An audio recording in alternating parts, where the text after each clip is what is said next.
بسم اللہ الرحمن الرحیم۔ السلام علیکم، کیسے ہیں سب طلبہ؟ امید ہے کہ آپ سب خیریت سے ہوں گے اور گھروں میں ہوں گے۔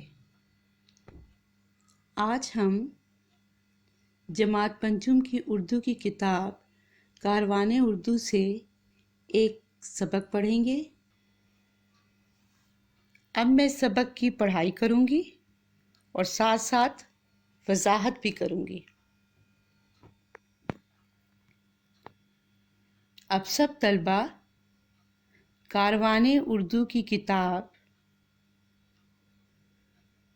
کا صفحہ نمبر 37 کھول لیں۔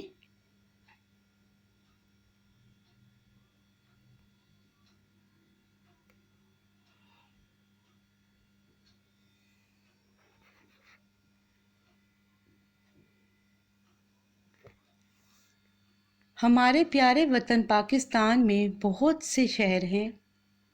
کئی شہروں کو ان کے اصل ناموں کے ساتھ ساتھ اور ناموں سے بھی پکارا جاتا ہے۔ یعنی ہمارے جو ملک پاکستان ہے اس میں بہت سے چھوٹے بڑے شہر ہیں۔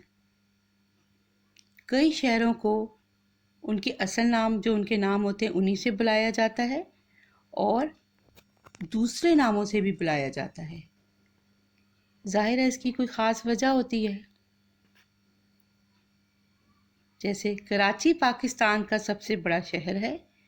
کراچی کو روشنیوں کے شہر کے نام سے بھی پہچانا جاتا ہے۔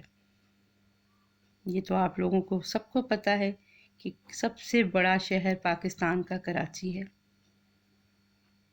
کراچی کو روشنیوں کا شہر اس لیے کہا جاتا ہے کیونکہ وہاں رات بھر بازار اور دکانیں کھلی رہتی ہیں، خوب گہما گہمی ہوتی ہے اور ہر طرف روشنیاں ہی روشنیاں جل رہی ہوتی ہیں۔ لاہور کو باغوں اور کالجوں کا شہر کہا جاتا ہے۔ لاہور میں بہت بڑے بڑے اور خوبصورت باغ اور کالج ہیں۔ ملتان کو اولیاء کا شہر کہا جاتا ہے۔ اب اس میں دیکھیں یہ اولیاء نیا لفظ آیا ہے۔ اولیاء، اولیاء کا مطلب ہے اللہ کے نیک اور پیارے بندے۔ یعنی ملتان میں اللہ تعالیٰ کے بہت سے نیک اور پیارے بندوں کے مزار ہیں، جیسے بہاؤالدین زکریا کا، شمس الدین سبزواری اور بھی بہت سے ہیں۔ حیدرآباد مسجدوں کے شہر کے نام سے مشہور ہے کیونکہ حیدرآباد میں بہت سی مسجدیں ہیں۔ آج ہم نمک کے شہر کے بارے میں معلومات حاصل کرتے ہیں۔ نمک کا یہ شہر کھیوڑا میں واقع ہے۔ نمک کی یہ بہت بڑی کان تحصیل پنڈ دادن خان، ضلع جہلم میں لاہور سے 260 کلومیٹر اور اسلام آباد سے 160 کلومیٹر کے فاصلے پر واقع ہے۔ یعنی اس کا بتایا گیا ہے کہ یہ کہاں پہ واقع ہے۔ لاہور سے کھیوڑا کافی دور ہے لیکن اسلام آباد سے قدرے قریب ہے۔ ہم سب کو ضرور جانا چاہیے اور دیکھنا چاہیے۔ کھیوڑا میں نمک کی دریافت حضرت عیسیٰ علیہ السلام کی ولادت سے 326 سال پہلے ہوئی تھی۔ اب دیکھیں اس میں ایک نیا لفظ ہے ولادت۔ یہ ولادت کا مطلب ہے پیدائش۔ مطلب یہ ہے کہ حضرت عیسیٰ علیہ السلام کے پیدا ہونے سے پہلے ہی اس نمک کی کان کا پتہ چل چکا تھا، جو کہ بہت پرانی بات ہے۔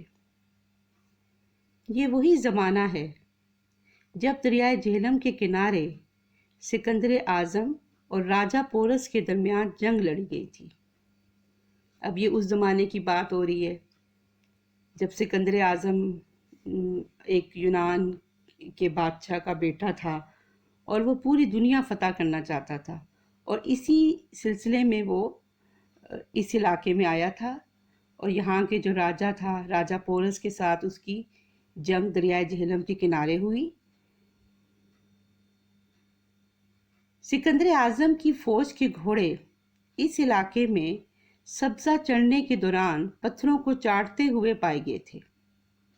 اب سکندر اعظم نے ایک جگہ پڑاؤ کیا کہ اس کے جو فوج کے گھوڑے ہیں وہ تھوڑی دیر کے لیے سبزہ چڑھ لیں، کیونکہ وہاں بہت ہریالی تھی، ہری بھری گھاس تھی۔ تو اس کے جو سکندر اعظم کے جو فوجی تھے وہ تو حیران رہ گئے کہ جب انہوں نے دیکھا کہ ہم نے تو گھوڑے سبزہ چڑھنے کے لیے یہاں پہ چھوڑے ہیں، لیکن گھوڑے تو یہ پتھروں کو چاٹ رہے ہیں۔ پھر جب انہوں نے خود پتھر چاٹ کے دیکھے تو انہیں پتہ چلا کہ یہ تو کوئی عام پتھر نہیں ہے، بلکہ یہ تو نمک کے پتھر ہے۔ اسی بات سے یہاں نمک کے ذخائر کی موجودگی کا اندازہ لگایا گیا۔ تب سے اس کان سے نمک نکالنے کا کام جاری ہے۔ اب اسی بات سے ان کو سب کو پتہ چل گیا کہ یہاں پہ نمک کا بہت بڑا ذخائر ہوتا ہے، ذخیرہ کی جمع خزانہ، یعنی یہاں پہ نمک کا بہت بڑا خزانہ ہے۔ تب سے اس کان سے نمک نکالنے کا کام جاری ہے اور ابھی تک یہاں سے نمک نکالا جا رہا ہے، اور انشاءاللہ ہم کئی صدیوں تک نمک نکالتے رہیں گے۔ اب آ جائیں سب صفحہ نمبر 38 پر۔ کھیوڑا کی نمک کی کان کھانے کے نمک کا دنیا میں دوسرا بڑا ذخیرہ ہے۔ ابھی ہم نے پیچھے بھی پڑھا تھا ذخیرہ، یہ ذخیرہ کا مطلب ہوتا ہے خزانہ یا ڈھیر۔ کھیوڑا میں نمک کی کان دنیا میں دوسری بڑی نمک کی کان ہے، اور جو سب سے بڑی جو کان ہے وہ کینیڈا میں واقع ہے۔ یہاں نمک کے 220 ملین ٹن ذخائر موجود ہیں، یعنی یہاں پہ بہت بڑی مقدار میں نمک موجود ہے۔ نمک کا بہت بڑا خزانہ ہے یہاں پر۔ 220 ملین ٹن ایک بہت زیادہ مقدار کا نمک یہاں پہ موجود ہے۔ اس وقت نمک کی کان میں 17 منزلوں سے نمک نکالا جا رہا ہے۔ منزلیں ہوتے ہیں، جیسے ایک گھر کی پہلی منزل ہو گئی، دوسری منزل ہو گئی، تو اب نمک کی جو کانوں میں سے 17 منزلوں سے نمک نکالا جا رہا ہے۔ سائنسی اصولوں کے مطابق کان سے 50% نمک نکال کر باقی 50% نمک ستونوں کے طور پر چھوڑ دیا جاتا ہے تاکہ کان کی مضبوطی برقرار رہے۔ اب جو سائنسی اصول ہیں اس کے مطابق یہ ہے کہ اب پہلے آپ یہ دیکھ لیجیے، ستونوں ایک نمک آپ کا نیا لفظ آیا ہوا ہے جو ستون کی جمع ہے۔ اس کا مطلب ہوتا ہے پائے، جیسے آپ کے پلنگ کے پائے ہوتے ہیں یا میز کے پائے ہوتے ہیں جس سے میز مضبوطی سے کھڑا رہتا ہے۔ اسی طرح نمک کی کان میں بھی نمک کے بڑے بڑے ستون ہوتے ہیں۔ اب نمک کی کان میں سے پورے کا پورا نمک نہیں نکالتے، بلکہ 50% نمک ہم نکال لیتے ہیں اور باقی 50% نمک ستونوں کے طور پر چھوڑ دیا جاتا ہے تاکہ کان کی مضبوطی قائم رہے، کان مضبوط رہے۔ کان میں آمد و رفت کے لیے 6 دروازے ہیں جو ہنگامی صورتحال میں استعمال کیے جاتے ہیں۔ اب یہ دیکھیں، آمد و رفت نیا لفظ ہے۔ آمد و رفت کا مطلب ہے آنا جانا۔ آمد کا مطلب ہوتا ہے آنا اور رفت کا مطلب ہوتا ہے جانا۔ کیونکہ کان میں کارکن بھی کام کرتے ہیں، مزدور کارکن جو بھی کام کرتے ہیں اس کے اندر، تو اس وقت کوئی بھی ایمرجنسی کی صورتحال ہو سکتی ہیں۔ تو اگر کوئی ایسی ہنگامی صورتحال ہو جائے تو وہ 6 دروازے کھول دیے جاتے ہیں جہاں سے وہ لوگ